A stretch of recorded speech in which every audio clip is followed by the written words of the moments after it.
Hi folks, welcome back to Rule of Thumb. Today I thought I'd bring you along for something super easy and super quick, but it's something a lot of people ask for. So what we're going to do today is make a no-fail pie crust. I'm going to be making another recipe using the pie crust, which you will see in another video, but I thought I would bring you along for this part of it and show you how easy it can be. So as you can see, I have the food processor attachment on my Ninja here. In this I have 2.5 cups of all-purpose flour. I have 2 tablespoons of milk powder. Now, I put the milk powder in because I'm using all butter. If you decide to use half butter and half shortening, you can leave the milk powder out. But I find the milk powder helps when you're making the all butter recipe. So 2.5 cups of flour, 2 tablespoons of milk powder, and 1 teaspoon of butter. What I've got here is 16 tablespoons of frozen butter. I just keep the butter in the freezer. When I'm ready to make the pie crust, I bring it out, I cube it up. So we're going to go ahead and get that in there too. And then what I have here is a little less than a cup of water with an ice cube in it, because you want ice cold water, and we'll use that in a minute. So what we're going to do is put the lid on the blender, and we are going to pulse this until it becomes like sand with, you know, kind of grains of butter in it. Maybe a little bit bigger than sand, but we're just going to pulse it real quick. This is going to be loud, so brace yourself.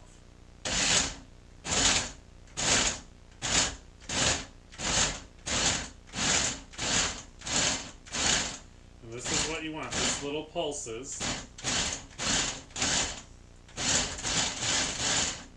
Okay, I even check it periodically just to see what it's looking like.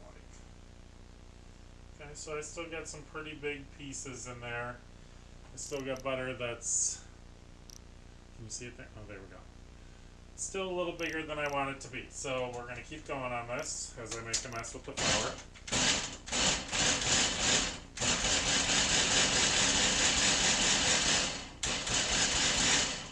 Okay, let's check it again here.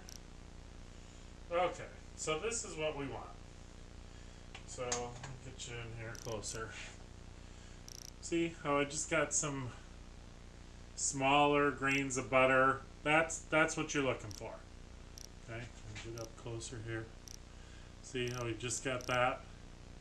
Everybody always talks about it, but you don't always get to see it. So that's really what you're looking for there, folks. I do have very clean hands. I washed my hands before I started this, so have no fear. I could be a surgeon. Okay, so now what you want to do is get your lid back on here. This is messier than it would normally be because I'm stopping to show you folks. Okay, so now I'm going to open my little spout here.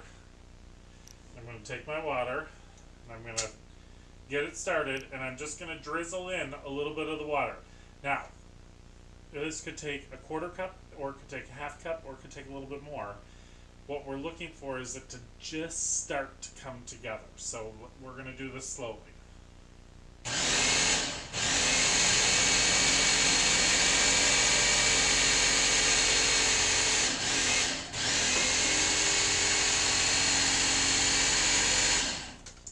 Okay. Check here. Okay, we're still pretty dry, so we're probably going to need a little bit more here.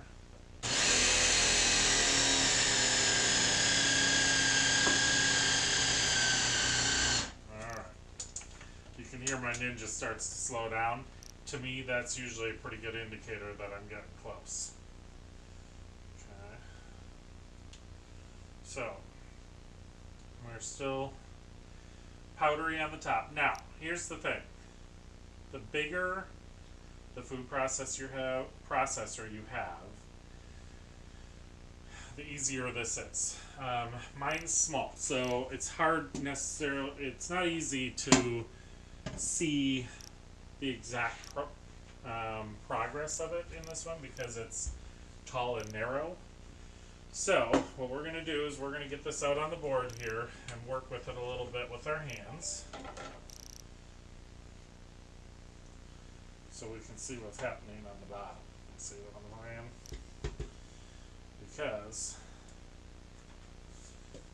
sometimes you got a whole different texture going on the bottom than you do on the top. Yeah, see, we've got a lot more workable dough here right around the hook.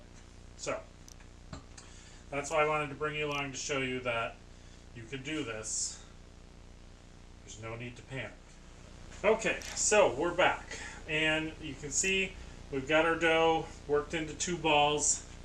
Let's see if we can bring this up close. I don't know if you can see it or not, but you can still see the chunks of butter in there, which is what you want.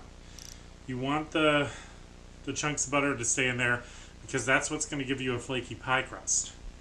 So what I'm going to do is wrap these in saran wrap. One I'm going to put in the fridge and let it sit for about an hour before I use it.